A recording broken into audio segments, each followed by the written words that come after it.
Sonho. Guardem essa palavra para entender a história de vida deste grande homem chamado Francisco. Hoje, aos 20 anos, está na faculdade e construindo o futuro. Mas essa história de garra, determinação e fé começa lá em 2011. Francisco nasceu saudável, brincava, estudava, fazia as peraltices típicas da infância. Até subia em árvore. Era tipo uma criança normal, eu fazia até arte até demais. Só que com 2011, na verdade, eu já perdi um pouco os movimentos. E não descobri o que era. Quando foi 2012, ele caiu na Casa da Bandeira. Nessa queda de mais ou menos uns 2 metros, ele puxou a vértebra C3, C4 e paralisou o corpo. Não conseguia mais andar. Márcia conta que nessa época os médicos descobriram um tumor raro na coluna. Para a medicina, apenas 1% de chance de sobrevivência. Abraçados a essa estatística, Francisco e Márcia chegaram até aqui. E aí, quando tiraram o tumor, falaram: olha, é raro. E é 99%, ele ganhou na loteria ao contrário, 99% de chance de mortalidade e ele vai viver.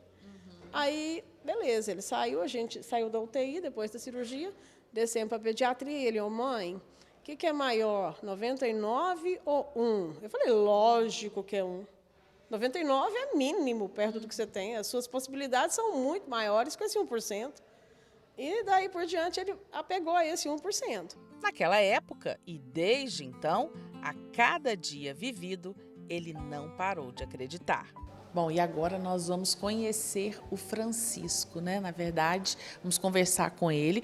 O Francisco, que já é formado num curso técnico de comércio e agora ele está aqui nessa sala na Universidade Federal de Uberlândia, cursando engenharia biomédica. Vamos ver aqui, ó. Licença.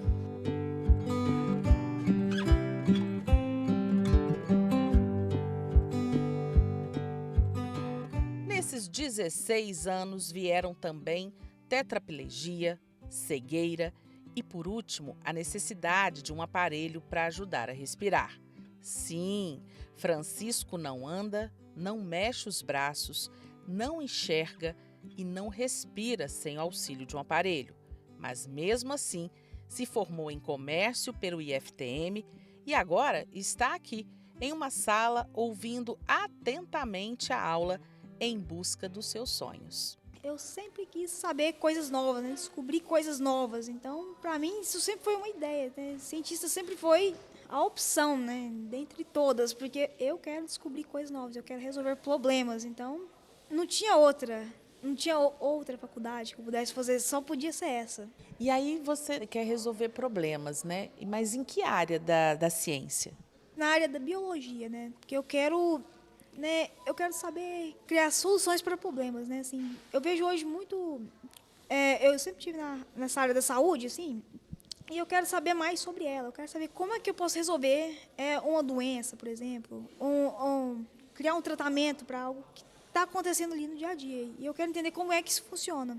Então, por isso que eu escolhi essa área, na área da biologia, no caso. Francisco conta que em determinado momento, onde tudo parecia desabar, ele criou uma estratégia. 5 regras para não desistir e sim conquistar. Eu criei essas 5 regras no momento mais difícil da minha vida ali, quando estava tudo assim, bem difícil mesmo. Aí eu criei assim, você pode achar até que é clichê essas 5 regras, mas para mim elas na época não eram e não são de fato, porque eu incorporei elas na minha vida. E elas são basicamente, né, se esforce ao máximo, dentro do seu limite, é claro, né? Nunca desista do que você decidir fazer na sua vida, jamais desista. Segunda regra. Terceira regra, sempre tenha esperança ou fé de que as coisas vão melhorar. Quarta regra, sempre tenha uma pessoa por você, igual eu tinha minha mãe. E a quinta regra, sempre tenha sonhos, né? Que isso aí vai te motivar. Vocês perceberam que entre as regras tem uma que fala sobre o apoio, né? E esta nos faz entender como tudo isso foi possível até aqui. Ela, basicamente, ela significa tudo, né? Porque sem essa quarta regra que eu falo, né? Sem essa pessoa por mim, eu não poderia continuar, né? eu executar outras regras, por exemplo. Não poderia executar meus sonhos, não poderia ter sonhos, né, assim. Porque minha mãe que me permite sonhar, que me permite continuar meus sonhos, que me possibilita continuar sonhando e executando esses sonhos, né, continuando estudando, tudo, para poder continuar onde eu tô. Ao lado do jovem estudante está Márcia, que não desgruda do filho. É dela o auxílio para alimentação, transporte e para todas as adaptações que tornam possível a presença do filho no campus da Universidade Federal de Uberlândia. Um ritual marcado por planejamento e muito amor, é claro.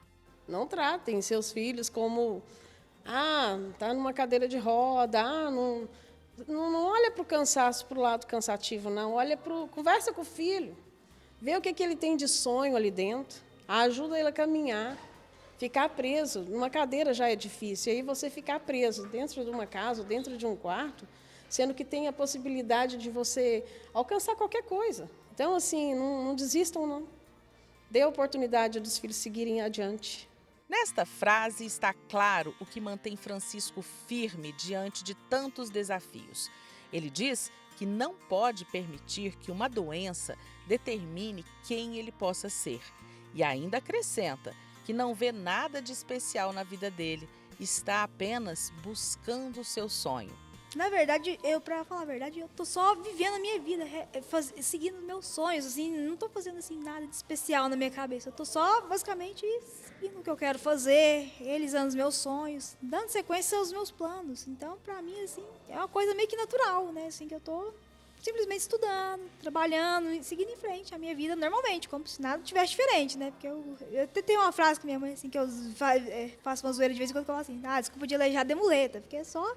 Tô fazendo e vivendo a minha vida, fazendo as coisas normais, uma coisa atrás da outra. O exemplo de superação dele já é inspiração para os colegas, que em menos de um mês estudando juntos, já sentiram a força que ele carrega dentro de si.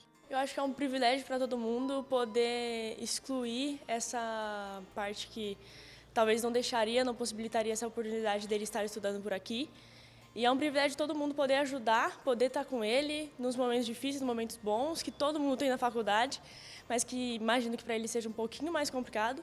E é realmente um privilégio, assim, é uma coisa que eu não imaginava, mas que desde a primeira vez que eu vi o Francisco eu já fiquei pensando, nossa, em que momento que eu vou poder contactar ele para ajudar, para estar com ele, né, nesse momento. A jornada de Francisco continua nas salas e corredores da UFO, e aponta para um futuro promissor, um caminho marcado pela resiliência e por uma paixão tão forte pela ciência, pela vida e pela busca de soluções. Eu estou sentindo que eu posso ser inserida em qualquer ambiente, em qualquer parte, assim, graças aos meus colegas, aos meus professores que estão sempre aí lutando para me dar a melhor as oportunidades possíveis, né? Estão sempre dispostos a fazer de tudo por mim aí. Então, para mim, a facilitar as coisas para mim. Então, para mim, assim, tá bem...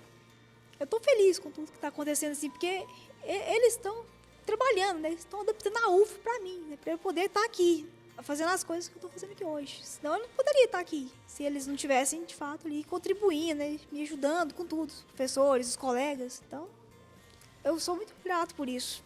Francisco, como é que você enxerga a sua vida daqui 5 anos? Daqui 5 anos, eu imagino que eu vou estar formado em engenharia biomédica e especializando em engenharia genética e que eu pretendo fazer mestrado e doutorado.